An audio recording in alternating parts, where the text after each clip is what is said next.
Administer the oath of office to the newly elected trustees. Will the elected trustees please rise? We're the old timers. Okay, please raise your right hands and repeat after me. I, and then state your name, I, Deanna Clark, do swear or affirm do swear or affirm that I will support the Constitution of the United States, that I will support the Constitution of the United States, the Constitution and the laws of this state, the Constitution and the laws of this state, and that I will faithfully discharge all the duties of the office of trustee and that I will faithfully discharge all the duties of the office of trustee of the Pocatello Chubbuck School District Number 25 of the Pocatello Chubbuck School District Number 25 in Bannock County, state of Idaho, in Bannock County, state of Idaho, according to the best of my ability. according to the best of my ability. Thank you.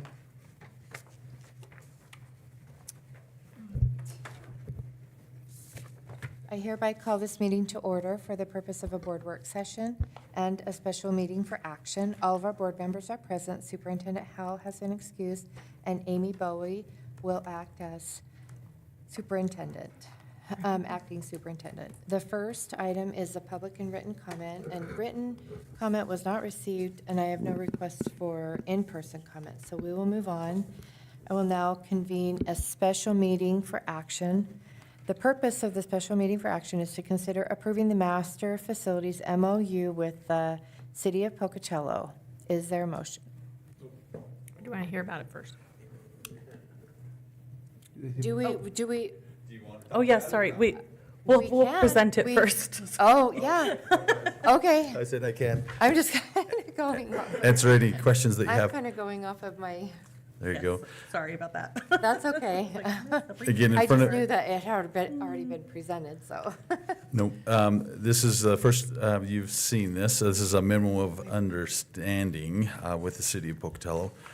Again, this is basically the first attempt to try to document, codify all of the decades of relationships that we have with the city, of the different facilities, and both the buildings and parks and parking lots and so forth. I need to give credit to Ann Butler, the Director of Parks and Rec with the city, and also Tanya Wilkes, who is unable to be here today, for kind of helping kind of put this together. Again, in Exhibit A, you'll see the whole list of the different 2 pages worth of properties, who owns them, who maintains them, and kind of who shares the cost of those, and then the usage that they have there.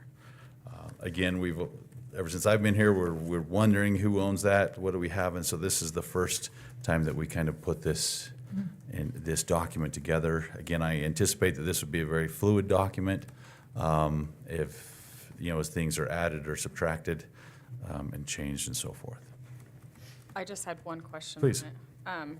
There was 2 of them that I don't remember the second one, but the first one is the Wilcox parking lot. It says the city owns it, That is a correct statement. and we maintain it. That is a correct statement, yeah. Which leads me to ask the question, has there been any progress with the city on the Tendoy? So that would be the next add to that. There's been preliminary discussions, but not, when the new mayor changed now, we'll pick that back up. So the initial discussion, yes, but nothing since there. Okay. But that is a desire that we would ask the city if we could lease. I know they will not lease. Last time I was told that we wouldn't be allowed to purchase that, but at least be able to use it for our Tendoy staff. So, I mean, it seems to my mind, and maybe I'm wrong, maybe we didn't do it, but it seems like years ago that we gave them some money so they could Okay. repay. So that was right before I started, and that never happened. Oh, it never The happened. board approved it, but that never did happen on that little spot. Yeah. So this list is only in relation to the city? That is not correct. all the property that we own? That is, that is correct. It's only the properties that the city and the city of Pocatello and the school district share usage. Okay. So no, it's not a full list of everything that we own. For example, you'll see a lot of, not very many elementaries because the city doesn't use those elementary schools. Right? Excellent question. The other interesting one, again, Pocatello High School, that west parking lot across from Pocatello High School is the city's. Have we ever looked at, I mean, some of those dual ownership relationships, have we ever considered cleaning those up or making a, Well, because I don't know if we ever have. I mean, If just there's a need. because, yeah, if the need is there, if we can usage, obviously the usage is the most important part. And right now, I wouldn't want to, spend any money to just, handshake it kind of back and forth. But, So you said the city owns that parking lot west of the high school? Yeah. Or is it west and south? West. just, Directly west where The the, new? no, not the new. okay. On the. But it's mid- more the one south of that. Yeah, the south Okay. side. Is that right? West? Is That's it- still west. Yeah, the And then west. it's south. West, because south. It's not a direct Southwest. west of the school. Correct. Okay.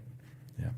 I was thinking we own that parking lot. Sure, and that's what we thought, and we've had a lot of different discussions. So this is what kind of solidifies it. Obviously, it's not a legally binding, the deeds, the titles would supersede all of this. But again, it's more of, just that memo of understanding Right. of our relationship with that city, that we need them to function and do everything that we do as a school district, and they need us as well, everything they do, specifically in the Parks and Rec department. So that is up for action for you this afternoon. Okay, are there any other questions about this, or are we ready for a motion? I will now convene the special meeting for action. The purpose of the special We need to meeting. Go back to that entertaining a motion, because we haven't had a motion on the actual MOU yet. so far. Oh, and I thought that was in the special meeting. No, we're in the special meeting for action that we're in right now. We do the motion, and then we'll adjourn this special meeting and go into our work session for information only. Okay, yeah. so I will convene the special meeting for action. And is that what you're talking about? Entertain the motion for approving. Okay. Oh, that's what I was reading. Yeah. Yeah, that's what I was reading. Yep. The purpose of the special meeting is to consider approving the master facilities MOU with the city of Pocatello. Is there a motion? I hereby move that the board approve the donation agreement between the Pocatello Chubbuck School District Number 25 and the city of Pocatello as presented. Is there a second? I second. Any discussion? Question. So the motion is a donation agreement, but this is the master's facility. Is it the same thing? Because, Oh, does it say that? It says Yeah. master facility MOU. right, but the motion was a donation agreement. Wasn't that the Oh. donation agreement for the tennis courts? Yes. So yeah, shouldn't it so be needs the to be MOU approved, agreement? The master facilities MOU. I guess it's more apologize for Okay. that. for Thank note-taking, you. but, So it's I'll not, redo, I'll redo my motion. right, it's not a donation. I hereby move that the board approve the master facility MOU between the Pocatello School District 25 and the city of Pocatello. so do I need, because that's what I said. Right, but when he made the motion, He it made was, the motion, it was he read it differently. Oh, I see, okay. It's okay, Okay. you're good. So I'll just ask for a second, again. Second. Any discussion? All in favor? Aye. Any opposed? The motion passed. I hereby adjourn the special meeting for action and will now convene the board work session. We will begin with an academic and student achievement update presented by Amy Bowie and Cassie Atwood.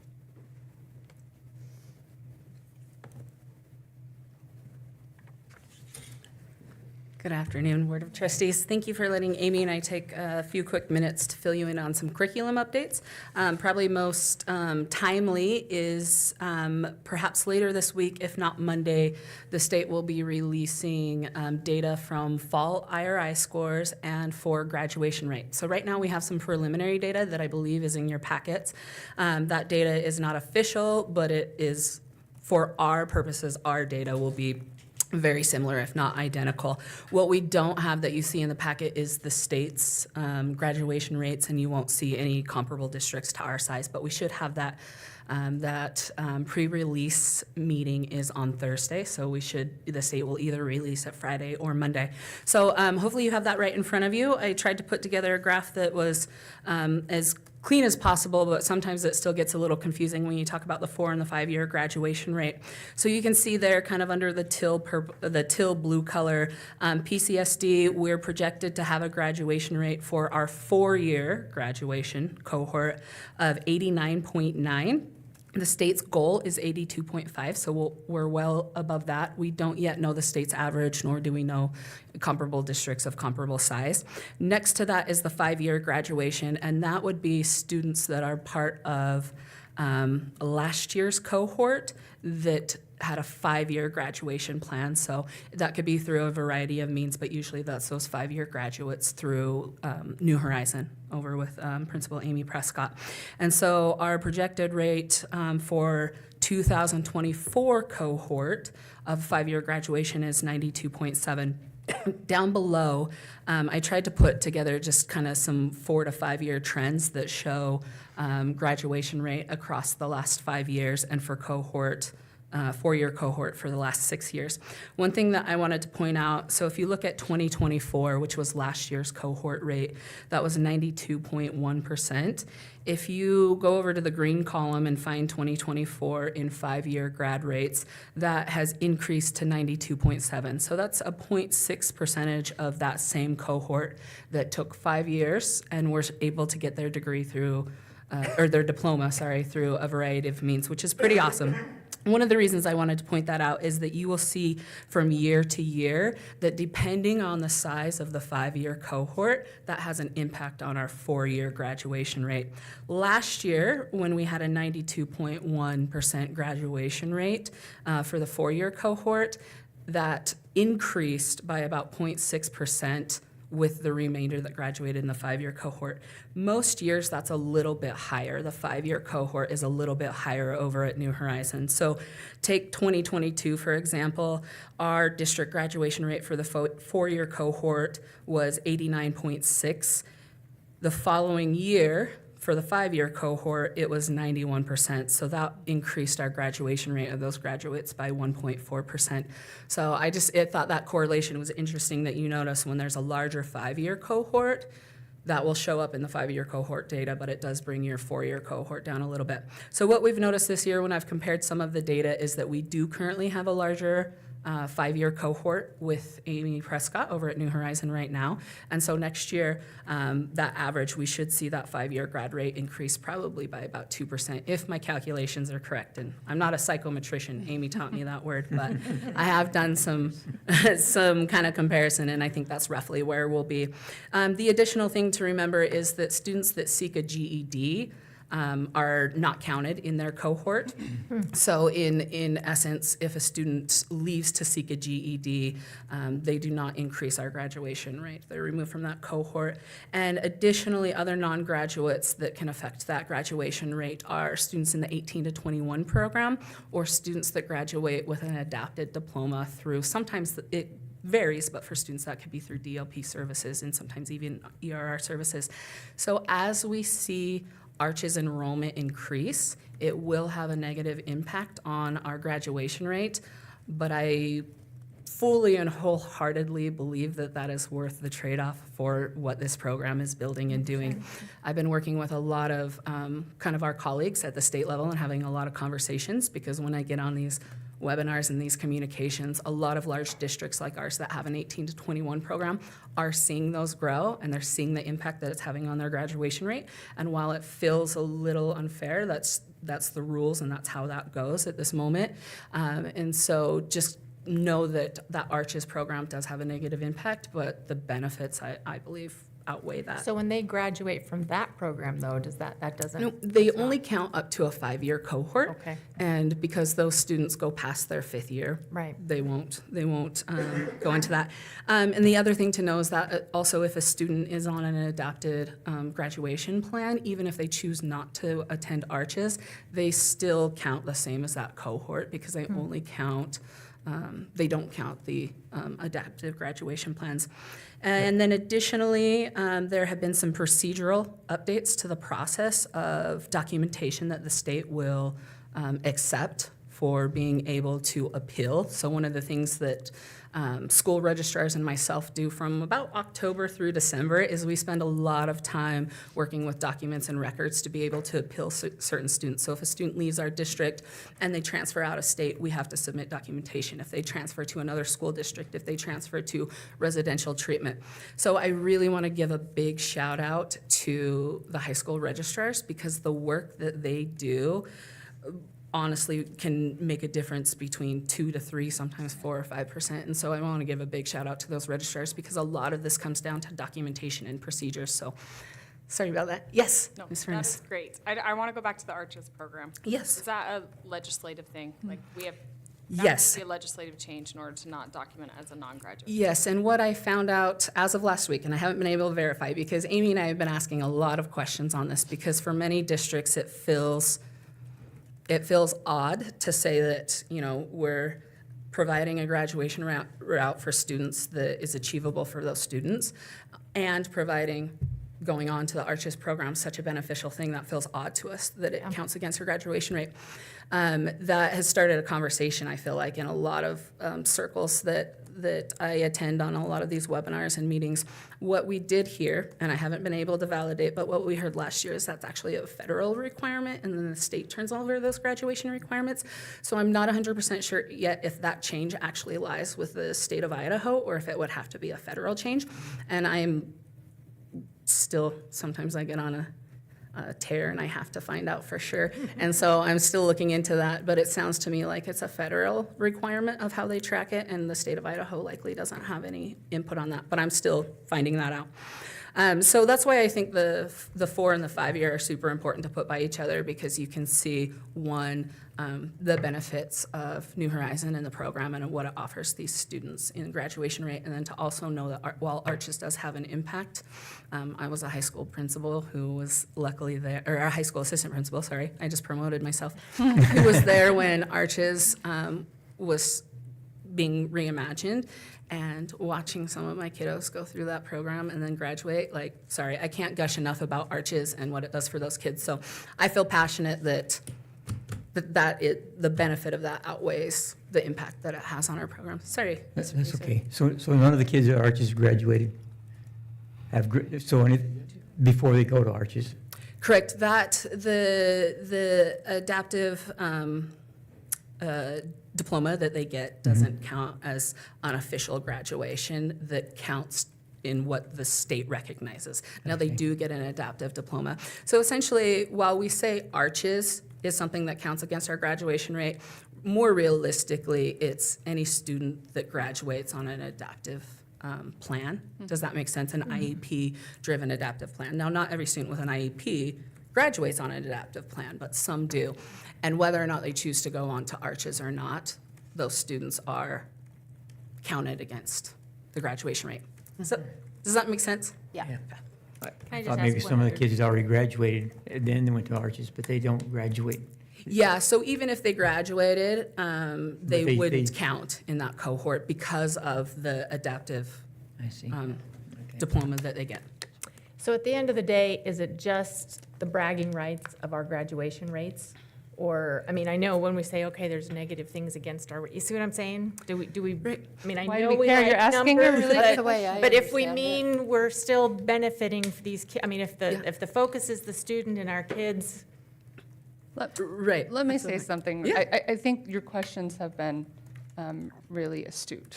And they're questions, and you can see by Cassie Atwood and the approach she takes to everything that she's thorough. And when something doesn't make sense, like, wait a minute, Yeah. these kids are getting a really, doing what's best for them, and it's hurting our graduation rates, then the next question, which is what you're leading into, is why do we care? And it's a good question.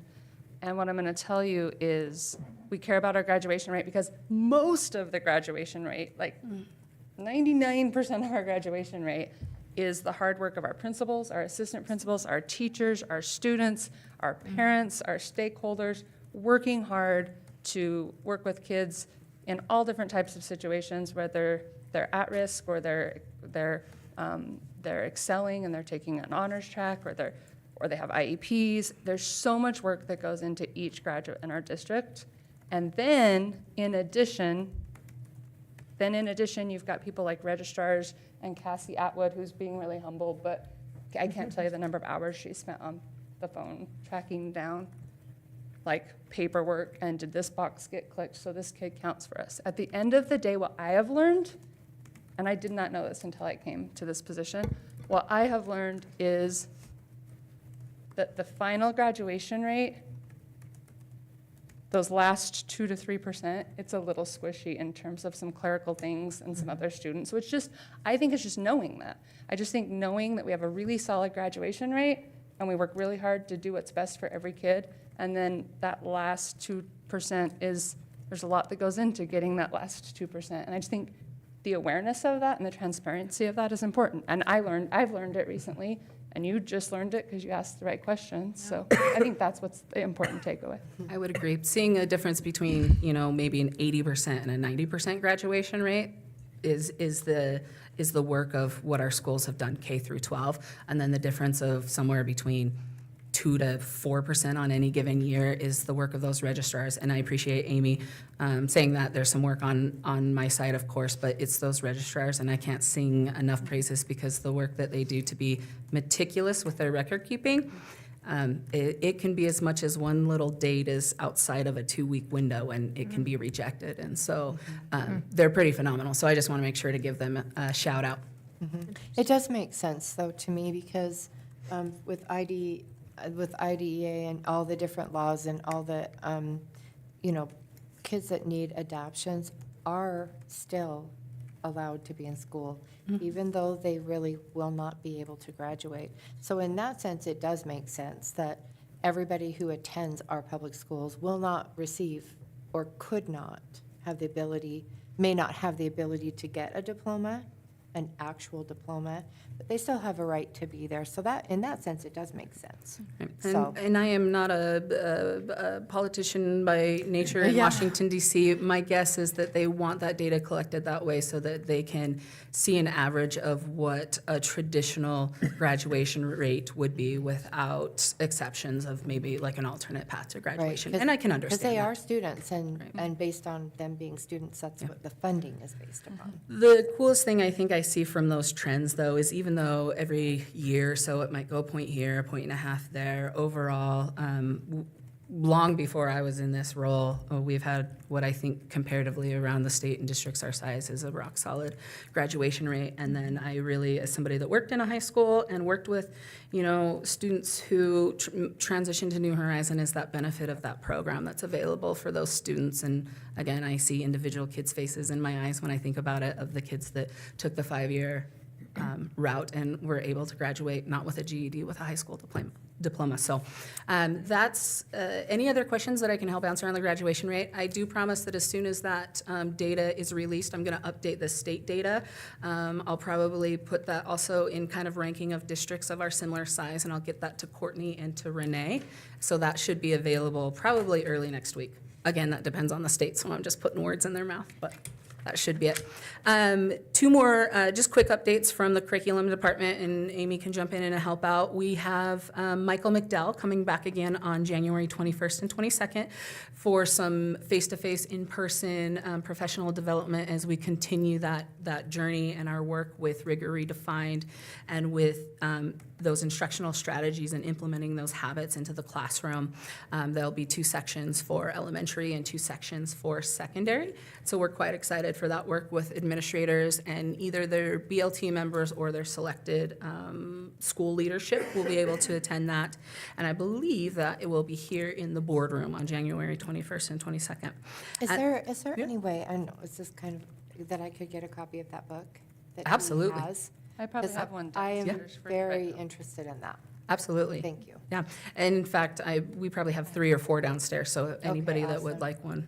And it comes with, and not to add to your pile of things to read, but it comes with some accompanying, kind of maybe we'll call them instructional workbooks that are kind of the meat of these strategies that our schools are choosing to focus on, whether it's at a school level or a department level, and those are pretty cool to check out.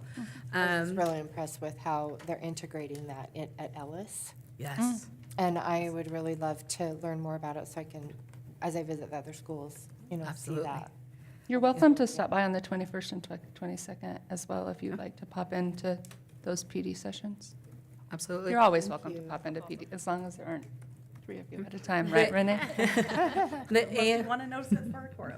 And that's in January? 21st and 22nd here, yep, This January, This- 21st and in 22nd. The AM sessions will be secondary, the PM sessions will be elementary that day. And one last update, Amy and I could probably go on forever with curriculum updates, but we won't bore you with all of that. But Amplify, several of you sat through that adoption last year for middle school science, for the integrated science. And while there have been, the good growing pains of moving from a siloed science approach to Amplify, Amy and I have been able to check in with them and work with them and be involved. And additionally, a shout out to Elisa Novi, who has just went above and beyond our instructional coach with them. They report good growing pains, right? It's always a change and a shift when you have a brand new curriculum, and not only a brand new curriculum, but now it's integrated and it's not siloed by grade levels. But we're hearing some really great feedback. Like some of those growing pains they talk about are, I'm so tired at the end of the day because I'm moving. Like the kids are so engaged, I haven't sat down in my chair. Those type of growing pains.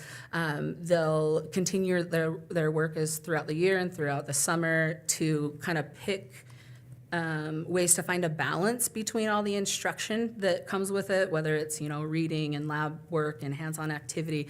That's, something that's always common with a board-adopted curriculum, but they're really overall very excited about it. And the coolest comment that Amy and I heard, I think it's the coolest comment, I think Amy does too, is they said the one thing that all the schools kind of picked out above all that they're seeing is that kids are reading and writing better.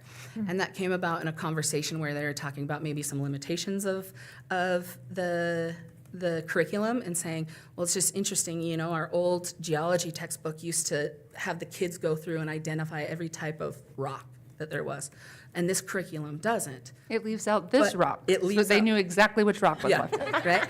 But then their conversation shifted to, I would rather my kids know the discovery and the process and the investigation and then be able to apply those skills to whether it's, future, you like nature or you're going into a higher level science class. So they're finding that it's more important for them to go deeper on these things than for kids to be able to identify every type of rock, which was super cool. And to hear them say the curriculum is producing better readers and writers. in a Readers, science writers, and class. thinkers. And thinkers, so. And I was like, whoa, that's it, that's rigor. Like, that's, like, they might not have mentioned that rock, but like, we about jumped out of our seats when they said that. Yeah, is rigor better reader, writers, and thinkers, or is it somebody that can list every type of rock? And they all agree it's better reader, writers, and thinkers. And so I want to thank the board for that curriculum adoption, the board members that were part of that. It's really exciting stuff. And like I said, there's growing pains, but they all relay that as good growing pains and getting their steps in every day. So, Awesome. all right, thank you. Thank you. Thank you. Hey, sorry, did I miss the last question? Okay, next on the agenda is the ISBA Legislative Representative Program, and I think that. Yeah, you Doug was presented- going to cover that, but I'll just go ahead and cover it for him. So included in your packet, you've got the ISBA roles and responsibilities, and then some just information on the new program. So ISBA implemented a new initiative, and they're calling it the ISBA Legislative Rep Program. And basically, they would like all school boards in the state to appoint one ISBA legislative rep to a 2-year term. And some of those responsibilities would be attending their biweekly webinars during the session, attending Day on the Hill, attending monthly network meetings beginning in May, subscribing to and reading the ISBA's capital notes and their Hill publications, reviewing any resolutions for the ISBA business session, and then reporting back to your board at your work sessions and regular meetings. So we'll put this on the agenda for the board to either volunteer or appoint a legislative rep if you guys are interested in doing that. So there is, I think the time commitment that they stated on their information was about 10 hours a month during the session, and then a little bit less when they're out of session. So just that information for you to think about. You can talk about it now as to how you want that process to go. I had just written it up to be a motion to appoint, but you guys can talk about who would be Today- best, who has the time Today or in our- commitment, either in our one. board meeting? Either one is fine with me, just as long as there's no action taken today. Well, that's what I mean. Yeah. There's not action today. Exactly. Okay. No. Yeah. And I was wondering, because we all get the slate, we all get the capital notes already. Yes. What about the biweekly webinar? Would that be also available to everybody? Because as I read about it, the recording, it is recorded. And it Yes. is made available to the rep, but I'm wondering, is it made available to the whole board? I believe it is. It sounded like makes everybody sense would that it be able would to be. access it if they wanted. It was more just have one person that's dedicated to doing that work and then bring that back for discussion with your board.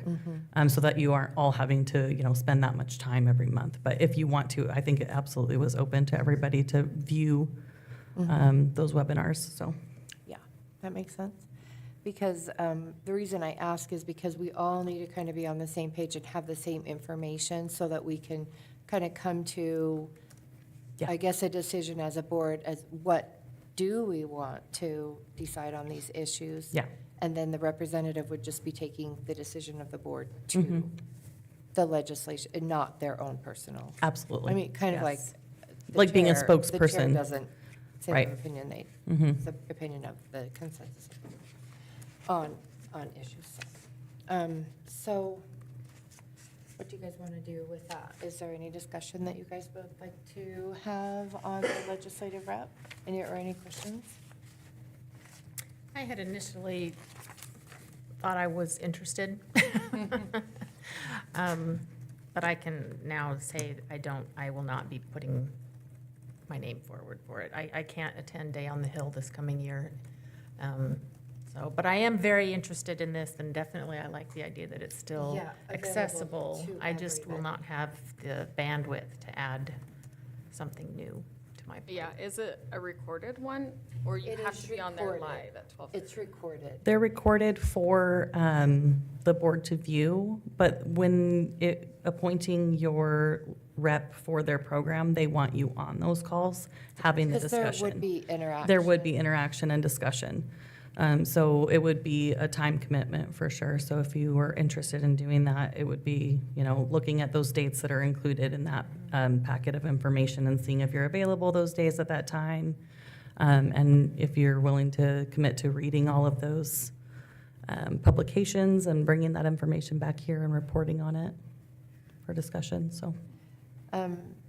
Does anybody want any more discussion, or do you want to just think about it and look more into it? And And bring it back because we next can't, week. it's not for action today. Yep. So That works. Okay. just think about it and figure out more things about it. Okay, so I have to get back to so the next item on the agenda is the monthly technology free day discussion. Doug and Megan were going to present it, but it looks like Yeah. Amy will present, Amy and Megan. Yeah, so Dr. Howell asked if I would introduce this agenda item.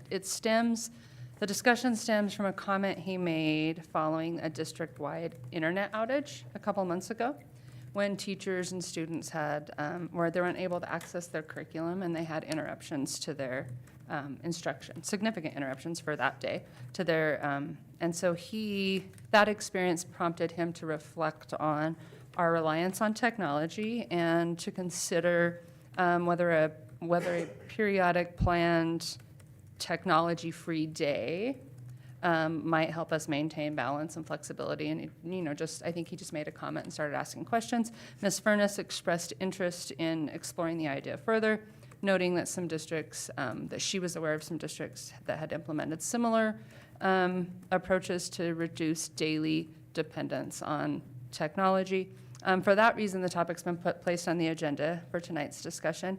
As board members share their perspectives and ask any questions, I want to make sure you're aware that Kevin Chatfield, our technology coordinator, is here, and between the two of us, we can answer any questions.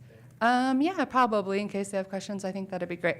We can ask any questions and maybe talk to you if you're interested in current practices that we take to help balance instruction through technology and more traditional approaches to instruction.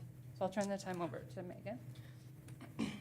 Okay, so just like she said, we discussed that after a technology issue. I think we were out of internet for like 3 days in a row. 1 day.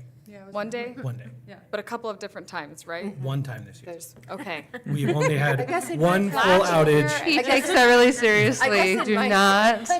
And I just, say we know I exactly felt when like it it was 3 days that I It- got emails about it. I feel You that might have way. gotten emails for 3 days, but There's been glitches more than that, but. Yeah, but not full days, so. 1 full day. So one full day that really threw everyone off.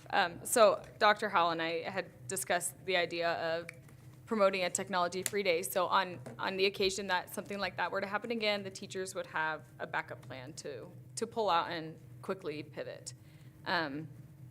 So then I sent him these articles that are linked and just said, food for thought, here's just, some things to think about, which continued that discussion on there. So hopefully you guys had a chance to see the New York Times article, the Screen That Ate Your Child's Education, and then the Learning Scientist article on handwritten and typed notes.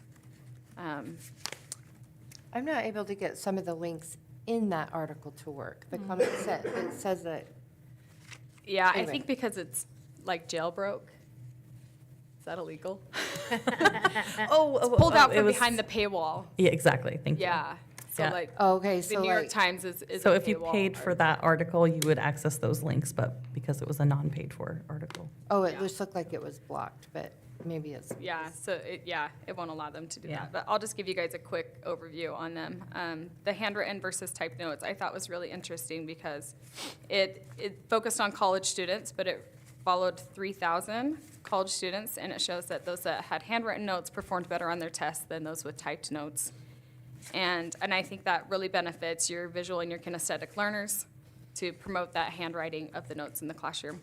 And then the Screen That Ate Your Child's Education, the New York Times article, it discusses the additional distractions of computers at school, which piggybacks on our cell phone conversation last year, that kids can, pull up different games or different activities to do on their computer, and then when their teacher comes by, quickly switch. And we know that kids are smart, and they can fool us for a while, I right? mean, it says watching TV shows and accessing Yeah. stuff. I mean, but- just doing anything other than what the teacher is asking them to do, right? And it gives you a couple of stats in there for those things, but I'm going to wrap this up real quick. So aside from those concepts from those articles, countries like Sweden have done a full reverse on technology in schools and removed technology from their schools. They cited reasons like a drop in their reading assessments nationwide. And then Finland and Denmark are changing course as well, and they are reintroducing paper textbooks along with New Zealand and the Netherlands reviewing this and considering it for the next year. And they've also piggybacked their cell phones into that discussion for them. So I just thought promoting a technology-free day a month, and it wouldn't necessarily be like we're saying on the second Tuesday of every month. It would just be what fits best for that teacher's curriculum. Here's a day that I could do technology-free for all my kids.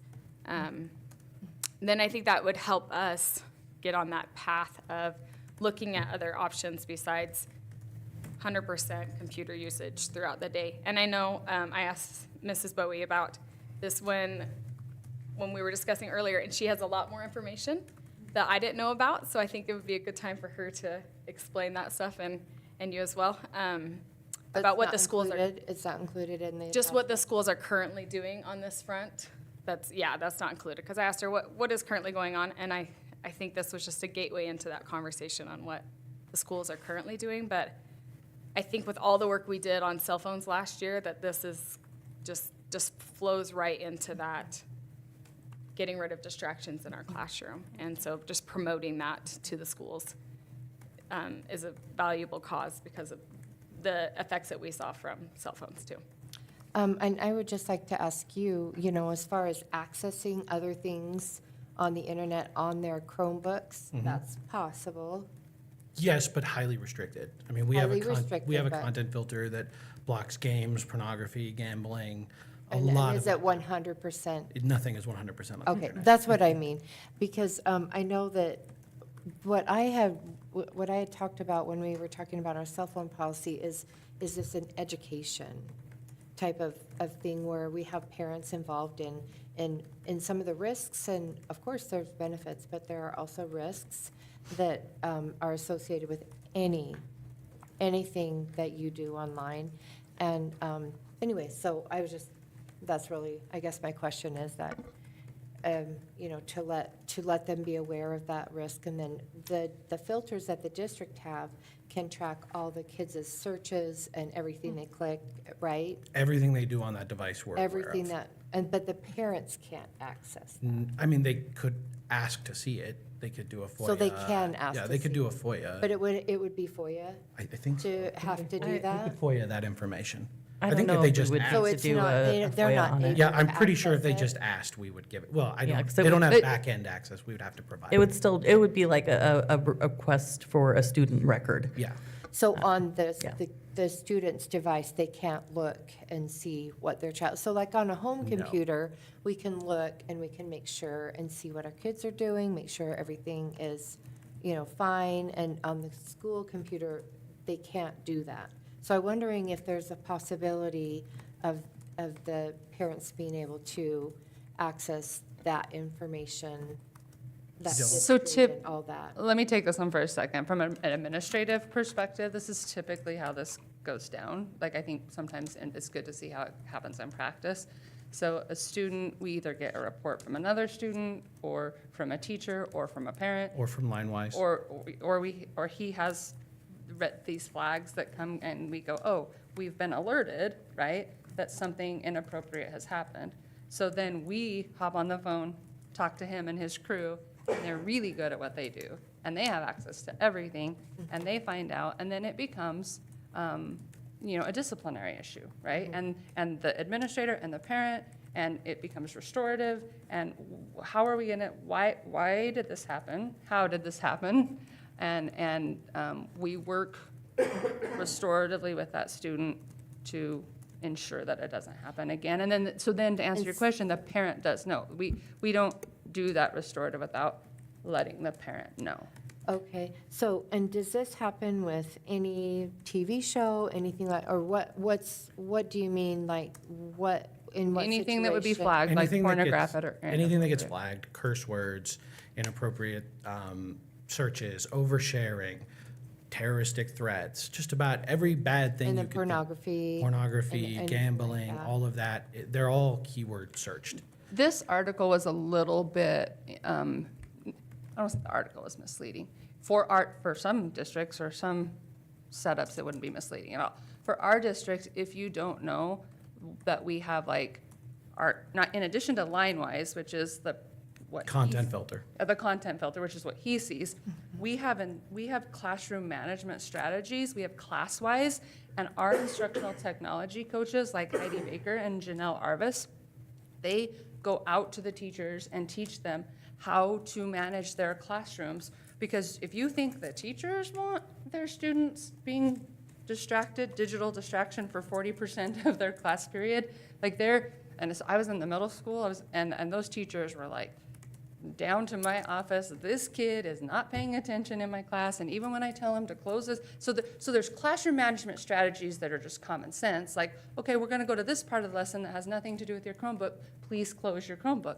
Everybody closes their Chromebook, they put it away, and then that's just a classroom management strategy. Sometimes it gets a little tricky because you're in the middle of something online on your platform, and you wanna pause that for a minute and go in a different direction. The teacher has we have a tool called ClassWise that Heidi Baker trains our teachers on. They can do all sorts of things. They can pause their screens So they're not doing anything. They're not scrolling. Like, so this makes it seem like if you walk into a classroom, kids are scrolling on social media or watching a TV show and that's not what, and I observe classrooms as administrator. That's not what's happening, right? That's what their cell phones were for. That's exactly what their cell phones were for. They can pause them. They can also, like, here's my, and middle school teachers, I can't speak for elementary teachers, and I haven't been in the high school for a while, but Cassie could probably speak for high school teachers. Those middle school teachers were really good at learning the skill of, okay, this is where our lesson is. The only tab you can access today is your Amplify tab. You can't, I'm locking everything else down. It's not possible for you to go anywhere else on your Chromebook. Oh, and that's what we do right now? Yes, Yes. ClassWise is available to every teacher. We've trained every teacher on how to utilize it. It allows them to have very granular control of what students are and are not doing at any given time. The main feature that we see it used for is a walled garden. So if you're not aware what that is, it's effectively the teacher can say, I want you to go here and only here. And that's the only website they can access. The ClassWise does not allow them to get around that, right? It is the only place they can go. And is that just when you're on the school's network? So No. because don't most of the kids take these Well- books home? So LineWise follows them at home. ClassWise does not. Okay. Simply because it's associated to the student in a classroom. Right. Because it has to transfer ownership when the student transfers classes. So the idea would be, we wouldn't want, if a teacher blanked out your screen at the end of the day and you went home and had homework to do, we wouldn't want that to carry over. Yeah, I just, So it For us, ends at yeah. the end of the day. gotcha. But they are still fully monitored, and all of that data still reports back to us because it's all cloud-based reporting. And the teachers can set classroom rules, and so some are really strict in their classroom rules, and like you can block YouTube, you can block, like you can set those blocks. It allows them to be as granular or as stringent as they want to be while still maintaining the same level of allows that we have. And it also allows them to open up a little bit. For example, our debate classes in the high schools, they might need a little bit more access when they need to research controversial topics. So what we've allowed is some of those teachers have a certain subset of websites. A good example is like Marijuana Moment, right? A lot of teachers will have a debate where a student wants to give talking points about the cases for pro or against legalizing marijuana. That's obviously blocked for drug content, but they can allow it for a period of time so those students can do the research. But then we allow that control in the classroom so that I don't have to lord it over them. So is the idea here with this, because I think what I understood is you said this would be up to the teacher's discretion once a month to do, so it's not something that's universally through the school district or the school building that day? And is there, I guess, who monitors it? I mean, do they just opt in or opt out? I mean, is it really, I don't know. It just seems like it's another Well, thing that's to monitor. A discussion that we would have and Right. decide. Well, I understand that, but I guess I'm just curious, is this something that we're making the suggestion, but then it's not mandatory? I think something really important for you to know as you're making your decision or deciding if you want to mandate something, I think it's really important for you to know that these conversations not only are currently already happening, but have been happening. I had made a note.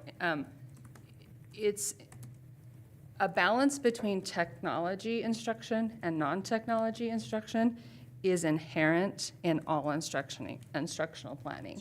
Like, teachers care, and when we were talking about Amplify, and we were at that PLC, and they were like, we love these simulations, and there are these real-world scenarios where the students become a chemist, and it's like a virtual lab, and they get to take this real world, and they get to try things and guess, like, hypothesize and change, and it changes, and it's really cool and engaging.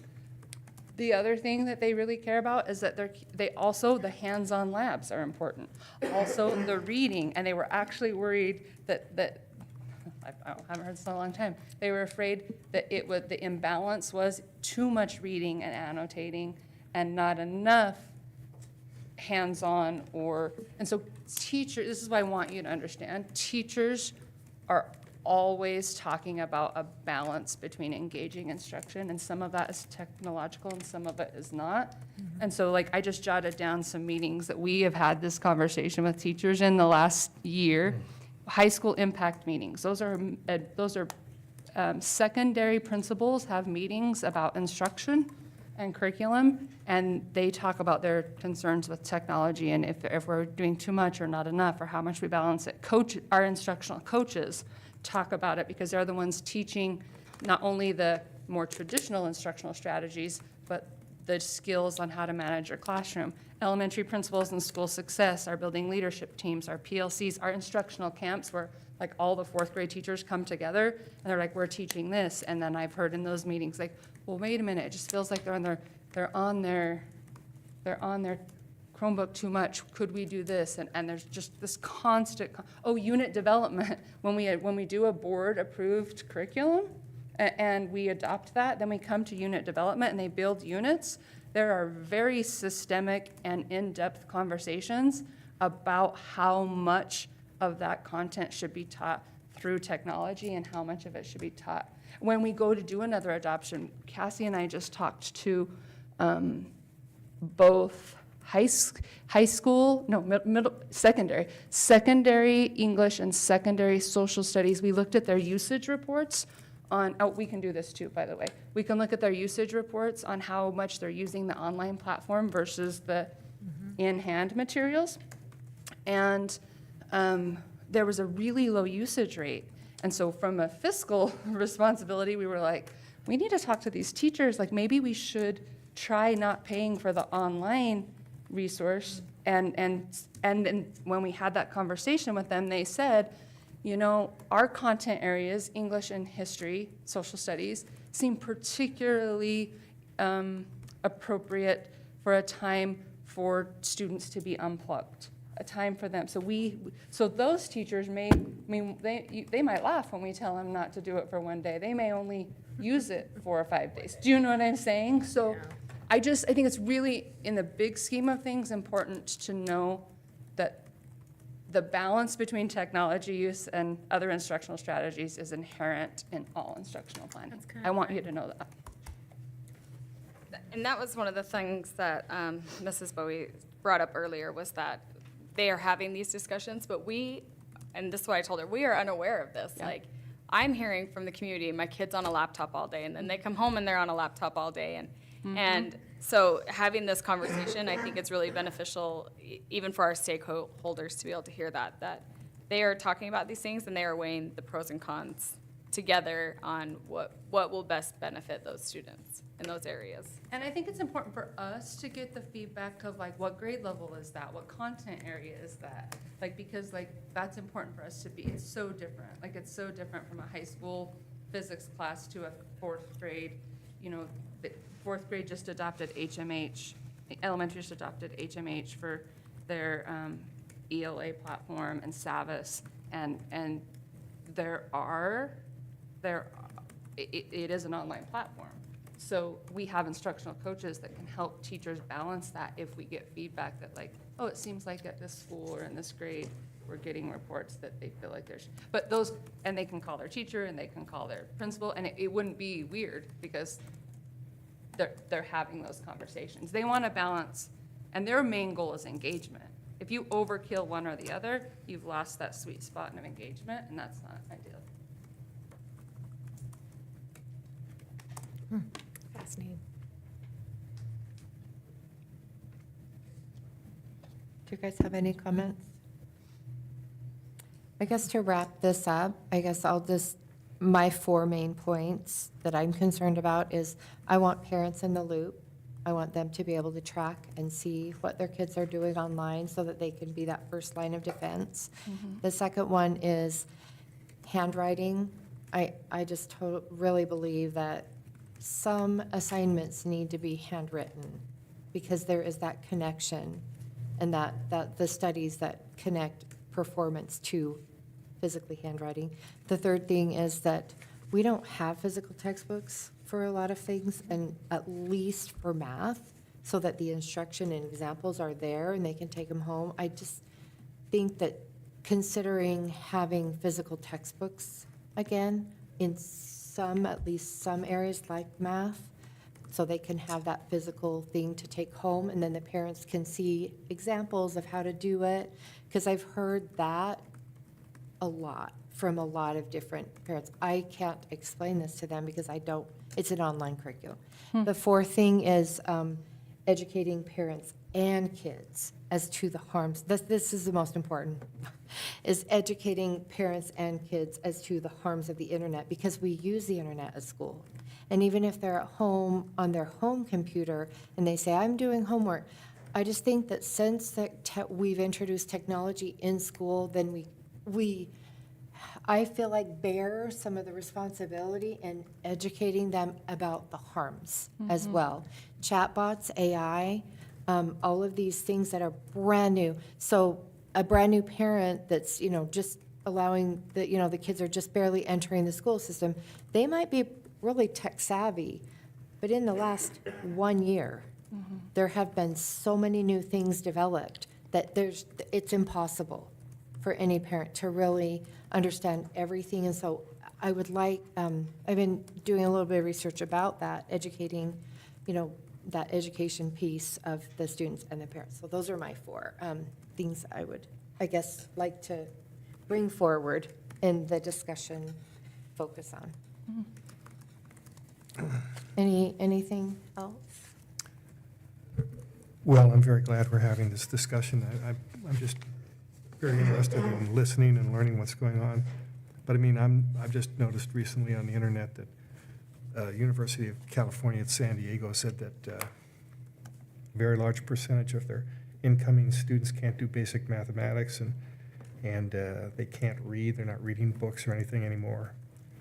There seems to be some evidence to indicate that reading on a screen or from a notepad or something like that is detrimental, that having physical textbooks is better. I think we get back to the discussion we had earlier about the cell phone policy, is that the most effective thing we can look at is a holistic approach, because if the kids are using they're online outside of school, we're really not cutting down on the amount of time they're spending online. I think also with the increasing sophistication of artificial intelligence, I'm using it some now. I just read a book by Salman Khan about Khan Academy and how he's doing things online. I've experimented with his program, tutoring program, and he's using a version of Chat GPT 5.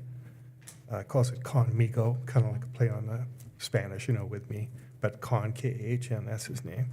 It's very sophisticated. It's like having a personal tutor. I think the artificial intelligence is here. It's here to stay. It's not going anywhere. We're not going to put the cat back in the bag or the genie back in the bottle. And it is a wonderful, powerful tool. I'm using it in language study. And you really, in my language study, I don't have to go look for a grammar book or anything. I can just use Google Chat, and it'll tell me why this particular word is used, or why we use the accusative case of this case and in this particular instance, and you're not using it otherwise. This is a wonderful opportunity. It's very powerful, and it's really going to enhance learning. But the danger is whether or not we use artificial intelligence to improve us and help us learn better instead of to dumb us down. And I think that's the real danger that people are being encountered. They're encountering it at the university level as well as at our level. We want artificial intelligence to enhance our ability and help us grow, and it's a powerful tool for that. But the danger on the other side is that it's going to dumb us down. And so this is an important discussion to have. I'm very glad you brought it up. I think it's interesting that you noted that in the Scandinavian countries, I think you said Sweden and Finland and Denmark, as well as New Zealand and the Netherlands, they're moving back towards traditional textbooks. We don't want to be lagging behind.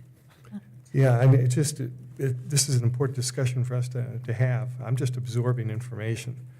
But I think, we're going to have more discussion on this in the future. But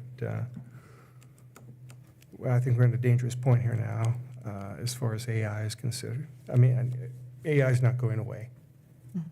But it is a very, very powerful tool. I'm using it, and I really find it very powerful. But it is dangerous as well, because it could really, really dumb us down.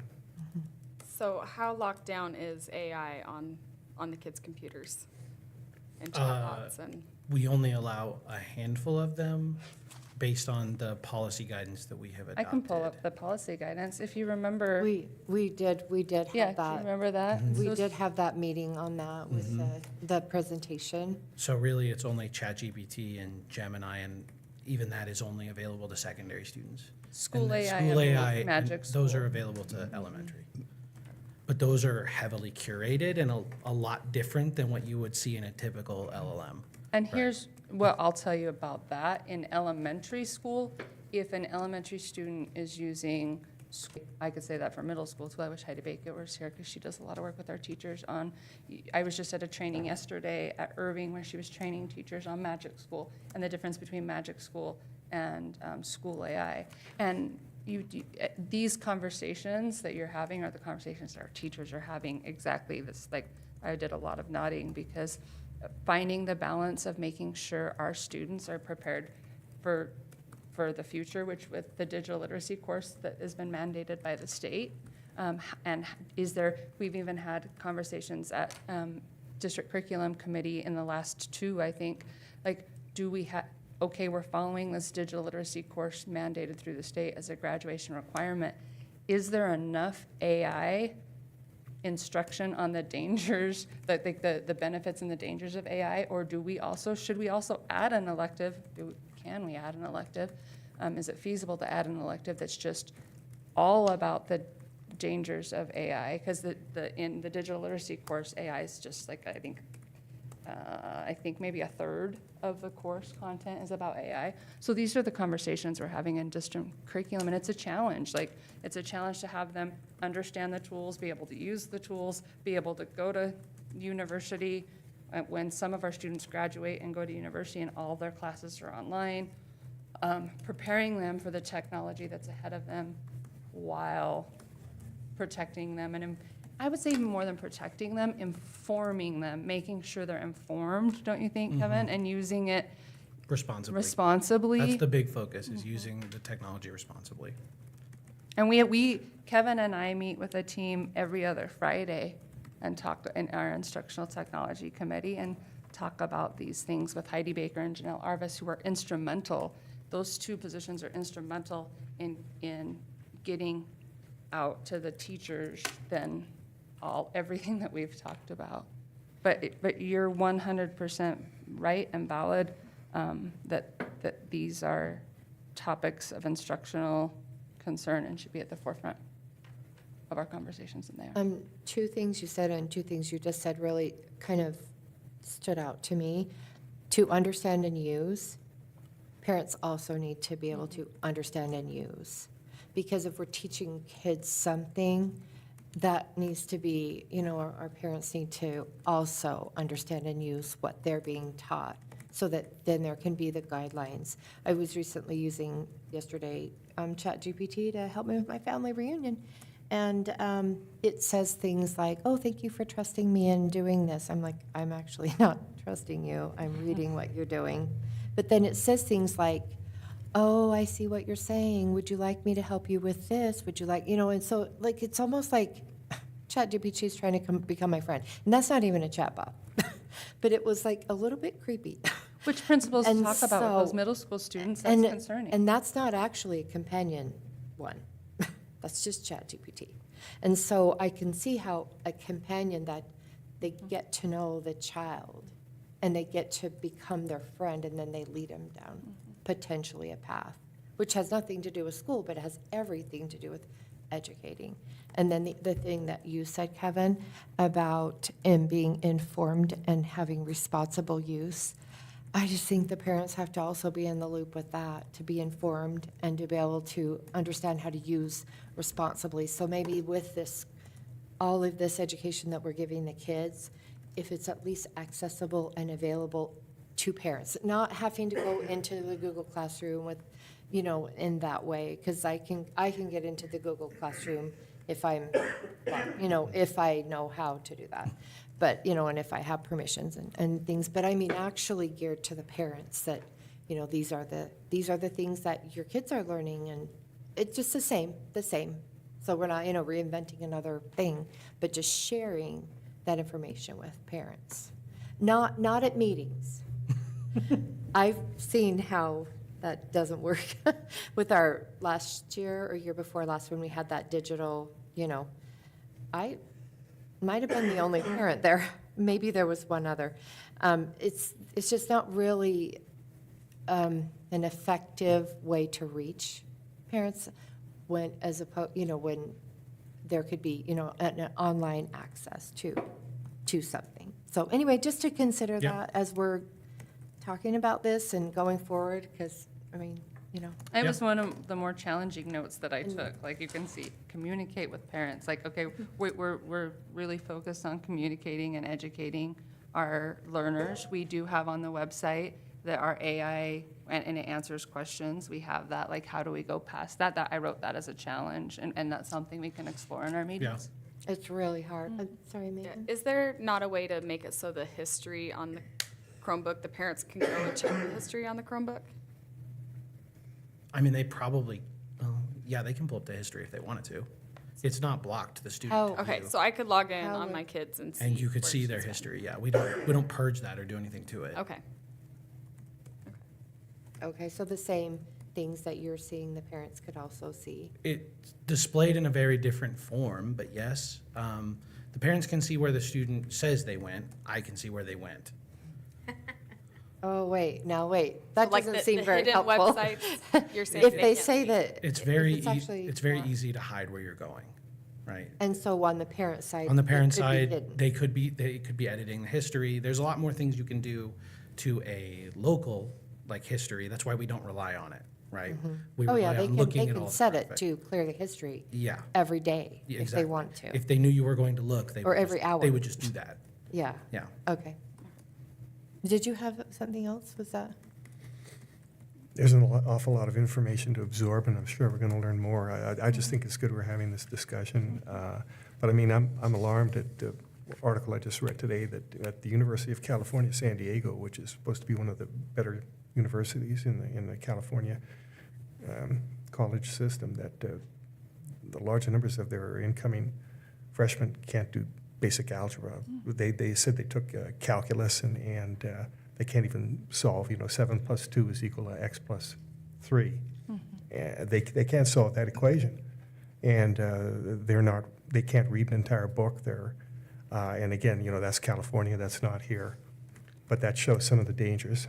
And I think it's interesting that, like Finland, for example, has had an excellent record for a very fine public education system, and they're doing very well. And now they're moving back to, I just learned today that, you're saying they're moving back to, regular textbooks.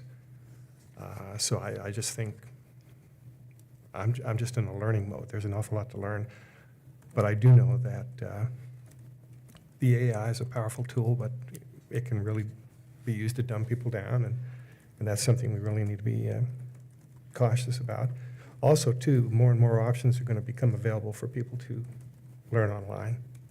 And when you're talking about the state budget and you're talking about personal educational savings accounts and things like that,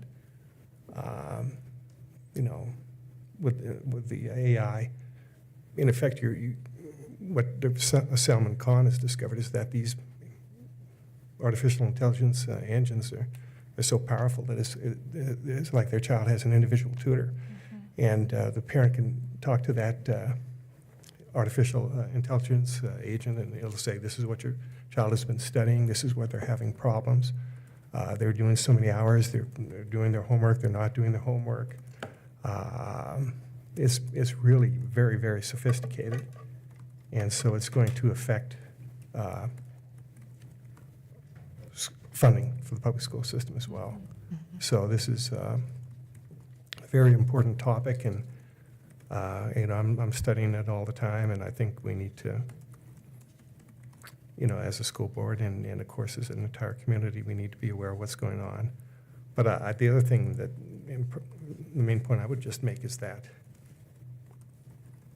we need a holistic approach, and that was emphasized in the book we read by Jonathan Haidt. And we can't do it all. The parents need to be involved. They need to be informed. And things are changing rapidly, and I'm really glad you brought this up. This is an important topic, and we need to stay on top of it. But I think there's a whole lot more that we're going to learn, and a whole lot more that I need to learn. So I just think we just need to be open to. And if your goal is learning, I think my department and Kevin's department and our we could even give a board update, like instructional technology, like where we're at, like each month with just like there's things like I'm listening, like you'd want to know how many, like which grade level, which subject areas are using more textbook than online. Like it sounds like that's information you want. Maybe in a report. Yeah, form. absolutely. Yeah, we could. Yeah. Yeah. And if and when you're ready for more information, we've got it, and we're willing to share it with you.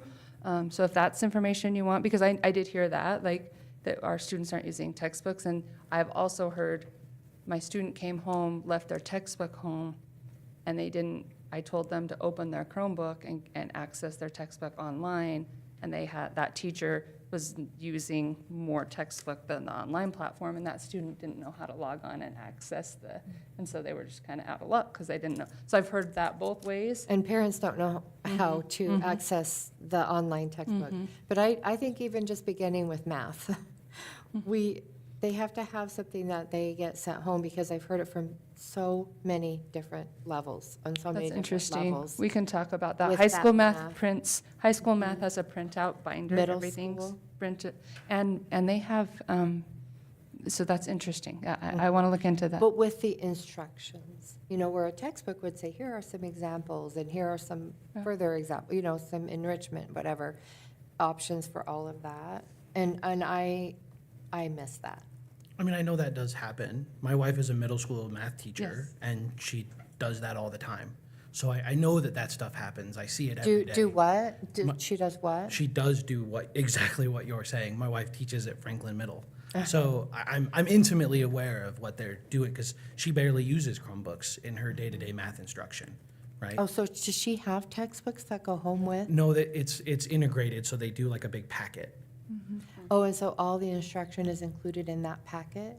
As I believe. Or is it Well, just and they all have the? workbooks It's and Or is that workbooks just, and- that's That's just the assignment? You're probably, Yeah, it's like, it's a big packet that they get with the assignments and then instructions, and then they get in-classroom instruction and all of that. Okay, so, but I guess my question is, does the packet have the instruction also? Or is it in-class instruction and then the assignments are in the packet? well, each textbook would be different for Yeah. that, but I'd be really interested to, you have access to all of the curriculum. I could show you. Yeah. So I can show you specifically what the math curriculum looks Yeah. like. yeah. Because Kevin's not he's Yeah, not in I'm- curriculum, like you're asking I'm him trying to curriculum know, but- questions. So I'm just trying to help him out a little bit. But he's the technology I coordinator. think it's more dynamic because they can change it and update it versus, the hard bound. With the instruction. So I feel like from our discussion that I'm gathering that we more want to push for like an educational campaign instead of a technology-free day. Is that kind of what you guys were, that was the, I mean, I would Vibe, love that. I would love that, because I just want that missing piece of the education to be there for both the parents and the kids. Because you don't want to hear it, you had talked about, you don't want to hear it too late. Oh, this child accessed this, and this is what happened and led them down this path, or whatever. You want to know before, things like what the potential of the internet, and the capabilities are, so that you're not unaware as a parent. And since we use technology. Well, I would be interested to get the updates from you and Kevin and Okay. periodically Yeah, to I'll see work what's with going on. Renee on the best way to provide you with, as we get information, the best way to, because now that we know you want it, we can absolutely send it your way. Any other questions, comments? Okay, if that's everything, then I will go ahead and conclude the work session. I hereby